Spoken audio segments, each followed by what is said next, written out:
Hello, everyone. Welcome to our latest episode of Short Talks.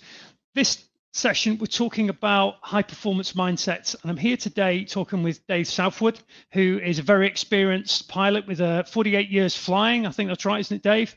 Certainly is. Mainly military, seen active operation as well in Beirut. And the majority of experience has been as a test pilot with a variety of aircraft, Tornadoes, Buccaneers, Hawks. So a really interesting mix. And what I wanted to do really was talk to Dave about, I guess, a glimpse into the mindset of a highly trained professional, such as a test pilot, how you cope when things quite don't go to plan, I think is probably the best way to put it. And just talk through a few scenarios, because I think at the moment, many of my customers and clients are business owners, business leaders who are in uncharted territory and are facing situations where they're not quite sure what's going on or what might be around the corner, and huge levels of uncertainty. And I know from some of the conversations we've had in the last couple of weeks, Dave, it's been quite interesting understanding how you approach situations where things don't quite go to plan. And albeit in your scenario, or what I'm interested in is these are quite compressed timeframes. We might be talking seconds rather than days or weeks or months with some of my business owners. But nevertheless, I think it's been fascinating talking to you. So first off, I probably wouldn't do it justice if I tried to rattle through your bio. Could you give me just a quick summary of your background? Yeah, I mean, very briefly, I always wanted to fly in the Air Force, fast-jet airplanes, sponsored by the Air Force University pilot training. Then went on to an airplane called the Buccaneer, which was a low-level, high-speed strike attack airplane going and dropping bombs on people back in Cold War days. Then trained as a test pilot and was involved in clearing aeroplanes in new configurations, new pieces of equipment on them. And then became an instructor teaching people how to do that, as well as carrying on doing the testing. When I left the Air Force, spent a couple of years flying with the airlines, but then left the airlines after 9/11 and went back to being a test pilot instructor and a test pilot, albeit as a civilian, but doing military type work, which is what I'm still doing today. And you fly Messerschmitts in your spare time as well as a hobby, is that right? I fly World War II fighters as a hobby at Air Space as well, yes. Yeah, fantastic. No, it's fascinating a lot. I really appreciate you making the time to talk to us today, because I know you're busy. You've been active flying today as well. So I know we talked about a few scenarios. We had quite a lot to pick through, but there were three distinct scenarios that I know when you relayed them to me, I was fascinated with. And I'll let you talk through. So the first one we spoke was when you were flying inverted and things didn't quite go to plan. So talk us through that one. Oh, well, then if I can just sort of introduce this, that I think with anything that we do in terms of a man controlling a machine, there's two aspects to always consider with how to deal with situations when they come up. One are skill-based actions, which you do unconsciously. So if you like, it's like driving your car and you want the road's going around to the left. You move the steering wheel to the left by an appropriate amount without even thinking about it. And then the second one is knowledge-based actions, where you have to make a conscious decision what to do. So in that context, it's a Y junction. Do I go left? Do I go right? So I think everything that I say needs to be put in the context of those two things. So the inverted one, it was a trial with a little detector box on the ground to look at the airplane flying upside down at 600 feet over the airfield, which is quite low. It's an unusual flight regime. There are extra risks involved with doing it, some of which relate to the engine wasn't designed to go upside down for very long, both the fuel and the oil system. But also, if there's any loose objects in the aeroplane, then they could jam the controls, which could make things difficult. It's also not something we do normally. So I used another airplane, had a practice to put my skills back up to what were required to do it. I then went off in the subject aeroplane up to reasonably high altitude and turned it upside down and held it there to make sure the engine was working, and then rolled out. Then I did it again, and there were no loose articles floating around the cockpit. The engine was fine, so I came and ran down the airfield. First run, absolutely fine. And then to roll out the control stick in the cockpit, I just had to push it over to one side. And then when I got back the right way up, put the stick back to the middle.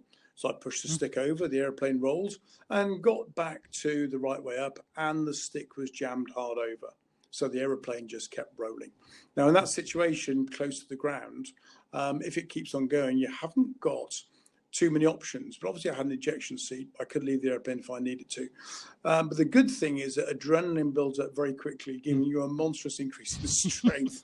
And so I did what I planned to do. It was just a bit harder to do it. So in terms of a reaction, I just eventually did with the stick what I intended to do, which was an unconscious action in some ways, but it was a lot harder to do it. And so I recovered the aeroplane then back to level flight, and it was then flying normally. So here comes the decision-making part. The options I had were either to say, I don't like this, I'm going to go over the sea and eject and throw the aeroplane away. Probably not the best one to do. I could have said, okay, it's cleared now, so I'm going to carry on, because I was supposed to do about 10 runs like this. I'm going to carry on with the sortie. Not a good idea, because that could also recur. So the other option is to position the airplane to try and land safely. But I didn't know what had caused this problem. So it could potentially recur. And if it did, close to the ground, then an accident could result, and it could put me in a difficult position for ejection. So those are the three options that I had. And obviously I just flew the airplane very gently, came round and landed, because the other two, one would have been foolhardy, one would have been extreme. But it was this very sudden, quite dramatic situation, which I had been often prepared for and done everything I thought I needed to make sure that it would be safe to do. But in fact, there was a big metal in the wing that jammed the control rods. A bit more stick to roll than I had done high up. But I thought I had done everything I could to minimize the risks, and I almost got caught out. Yeah, so having gone through the options, then one, just jumping out of the airplane was extreme in one way. Then continuing with the sortie and hoping it didn't happen again would be foolhardy. So the only sensible option was to land the airplane, maneuvering as I could, so as not to get a recurrence of the control restriction. Because if I did close to the ground, then it could end up with a crash with me not being able to control the airplane. And the cause of it transpired, was a metal bush that was loose in the wing that had actually jammed the control rods. And the reason why that hadn't been a problem when I was up well away from the ground doing the safety checks was that I probably only moved the stick about halfway over. But being closer to the ground when I did the actual run, without any conscious decision, I moved the stick further over, which allowed the metal object to drop in and jam the rods. And it was when you explained that, what interested me is, and I think this resonated with me as a business owner. So at 10,000 feet, to get the business to do what you wanted, or get the plane to do what you wanted, it didn't take that much input, and you wouldn't have picked up the problem doing that. But closer to the ground, in tricky situations, you've gone to the same thing, but it needed a lot more input to get the same effect. Yeah, it didn't need any more, and there wasn't a conscious effort in doing it. It was just something that, if you like, the environment I was in triggered me to make a larger input. It wasn't a conscious decision. And I think that's the interesting part about it. So that skills-based instinctive ability to get out of that situation. And I think, again, we're talking to many of my business owners, we're talking about making a judgment call. So when you're in an unknown situation like that, there might not be a textbook response for it. Sometimes you just have to go with that skills-based unconscious action at the point to get you out of it. You can, but that's something that's not actually a decision. That's just something you do. So the decision process on all this was, having recovered the airplane, what do I do next? Yeah. Okay, interesting. And we spoke about the decision tree. Is it TODA? TDODA, that's it. Process to go through. So if you have to resolve a problem by conscious knowledge-based decisions, then T is for time. How long have you got? The first D is to diagnose what the problem is, to identify it. The O is then the options. What options do you have following your diagnosis? The second D is then decision. You decide which option to actually take. You then act on the option that you've chosen. Then, having done all that, you review where you are, what's happened, and then go around the loop again. So obviously, having gone through it once, when you come to reviewing it, now you may have less time available. And something else may have happened which may change your diagnosis, which may give you different options. Or even if the diagnosis and the options are the same, you may decide to try something else if what you tried first time round didn't actually work, and you can keep going around this loop. No, it's useful. And can we talk about the second scenario? So this is landing with the brakes jammed on, yeah? Yeah, so there was an airplane that had a brake problem, so they'd done some rectification to it, and it was to go from one airfield to another. So taxiing out to take off, the brake was fine, the takeoff was fine, but it was still in the back of my mind, are they actually working totally normally? So I was half anticipating a potential problem when I landed. So I landed at the other base, and as I touched down, the airplane started to veer off to one side. So I decided, as a skill-based unconscious decision, to actually get airborne again and think about it. So I put full power on to then try and take off, at which point the control tower said, you've got smoke coming from your left wheel. So I then, this is a very short time frame review loop, decided to stay down. So I then brought the throttle back to idle, closed the throttle, so foot off the accelerator if you like, streamed there's a braking parachute on the airplane, so I streamed that to slow me down, and then steered it and managed to keep it on the runway, and brought it to a halt. So having done that, it was then a case of looked out to the side and I could see that the left wheel was on fire. It's made of magnesium alloys, so they would burn. So the thing then is I had to get out of the airplane quickly. So I had to make my ejection seat safe and then unstrap. And then the fire was still going. So my first option, if it had been really desperate, was to jump down to the ground. But that was a fair way. So I may well have broken an ankle, broken a leg. And if the fire had got really severe, not been able to run away. But I put out an emergency call, the control tower had called the fire crews, so I could see the fire engine coming. So I just sat on the side of the cockpit and waited for the cavalry to arrive. And they then put a ladder up, and I then climbed down the ladder. But this was one of those where my options were jump or wait. And the review process was, how big is this fire getting? And if the fire had got too intense, such that it may have set fire to the aeroplane with the fuel in it, I'd have jumped. But until that point, I was going to stay with it and then walk away from it uninjured. So the big thing about this, probably from when I touched down to when I was unstrapped, ready to get out of the airplane, was, I don't know, a minute or so at the most, having gone through changing my decision from taking off again to stopping, then making the seat safe, unstrapping, then making another decision about whether to jump or wait for the cavalry. And that's one of the interesting bits, again, that resonated with me, was that in the face of a fairly significant problem like that, the decision to say, no, I'm not actually going to jump out, and as you say, risk breaking a leg or an ankle. I've assessed it. I'm going to sit tight and wait for the cavalry, which, again, from a business perspective, with a number of unexpected, sometimes significant events coming at us at the moment, sometimes the best option can be to sit tight and wait for the reinforcements to come, which is quite an important point. Absolutely. And there's a lot of things in aviation where if something goes on and you're not quite sure what to do, the saying is sit on your hands. Yeah. You're better off at times sitting there and thinking about it rather than just jumping into the deep end and getting it wrong. No, I agree. Trying to avoid knee-jerk reactions. And okay, on to the third scenario we discussed, which is when the plane room went into a spin. So talk us through that one. It was a tornado. Fairly early days in service on a flight trial, doing a maneuver where we're in a hard turn one way, and then again pushing the stick over to roll into a turn the other way.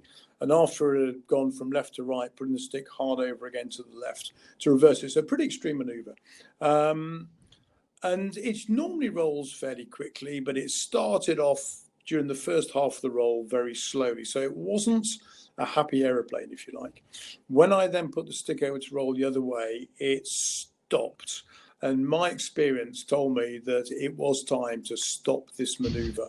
So I then started the stick going back to the middle, at which point it did what we call a departure. It departed from control flight. So it yawed off and rolled incredibly rapidly with monstrous acceleration. Because it was relatively high speed, at which stage, rather than just put the stick to the middle, I put it all the way forwards, which was an instinctive, unconscious reaction.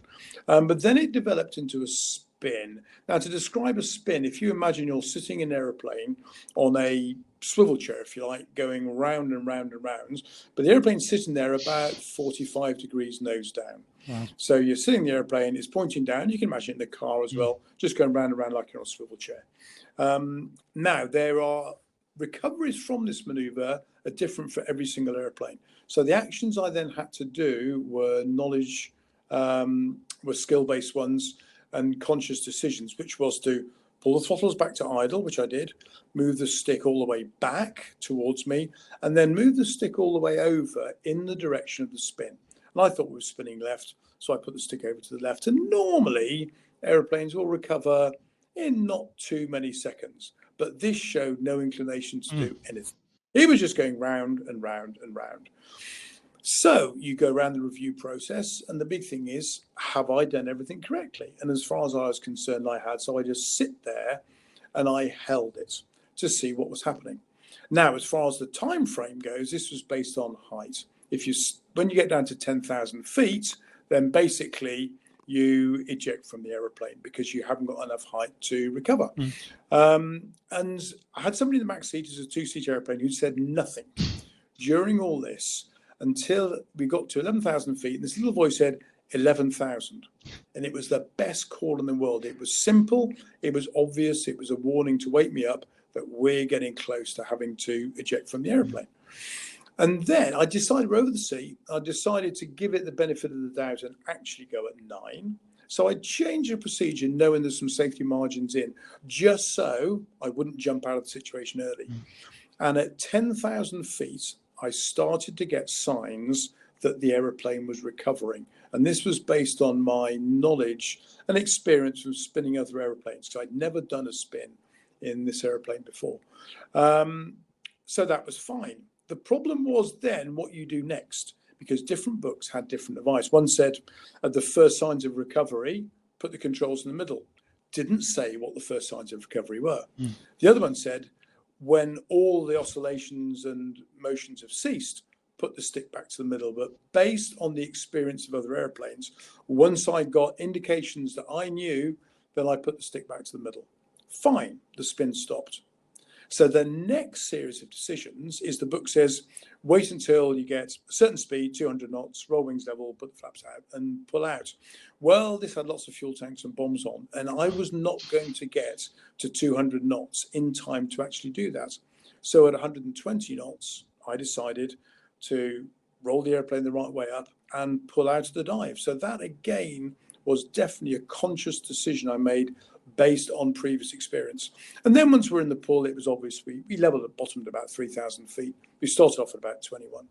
So it's obviously going to get down safely. But halfway through the pullout, the second thing was said from the back seat, which was "Yee-haw!" And that was it.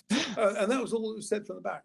But what was really interesting there was that it just didn't react as I expected to, but I made the decision to stick with what I was doing. So we got down, we had lots of recording devices in the airplane, and it transpired that I thought we were spinning left, but we were actually spinning right. So I'd put the stick in the incorrect sense, largely because of the disorientation from the departure was so violent. But there's actually a little indicator in the cockpit which tells you which way you're spinning, which a lot of airplanes have, and I'm used to using. But I had never noticed that in this aeroplane. I've flown it for about 50 hours, and I'd never noticed this little indicator because it wasn't a standard one like you get in other airplanes. And I think if you fly something like that for 50 hours and you don't notice it, in a high-stress situation, you're probably not going to see it. And my training hadn't shown me that that was there. So there was a device that would have told me the vital piece of information that I got wrong that would have actually made the whole situation recover far sooner. So I think the really interesting thing on that one is that there was something there telling me what was going on, but I wasn't aware it was there, and therefore I was denied that piece of information to carry out the right actions. But I must say that it's my favourite of the three, this, simply because, again, I can relate to it. If we use a business analogy of, I guess, many inputs, they're just not responding in the way you'd expect at the moment in the current climate. Yeah. And that feeling of losing altitude financially, and the business not responding as you would expect, and the disorientation, I think, is something again, many people I've spoken to, it would, I think, could reflect on this and see some good insights on it. But what I like as well, probably the key thing for me is, as you say, at that 10,000 foot ejection point, you took a call and you stuck with it for that extra bit, just as you started to see the signs of recovery in the controls, and then it came back, and then you were able to steer out of it. And I think, again, that's probably a good message for some of my business owners who are feeling that at the moment, who are really starting to feel a level of despair, I guess, I think, at where things may be going. About often it can be the recovery might be just around the corner.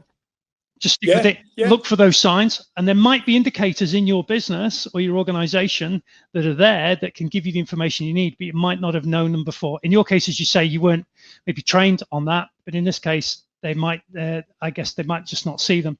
So, and I think the other thing is, when you get what's called a prolonged spin like that, then there's a lot of airplanes are lost because people just try other stuff. Yeah. Now, some airplanes have a specific procedure. This one didn't, and a lot don't. But I decided to stick with what I'd chosen to do first off. And there was one error in that, but I stuck with it. But the other options of just doing random things almost certainly weren't going to work. And I think on the pullout, the big thing was that there was a published recovery procedure, which I elected to modify because I knew that the published one wasn't going to work, but there was a chance what I did was going to work, and it certainly did.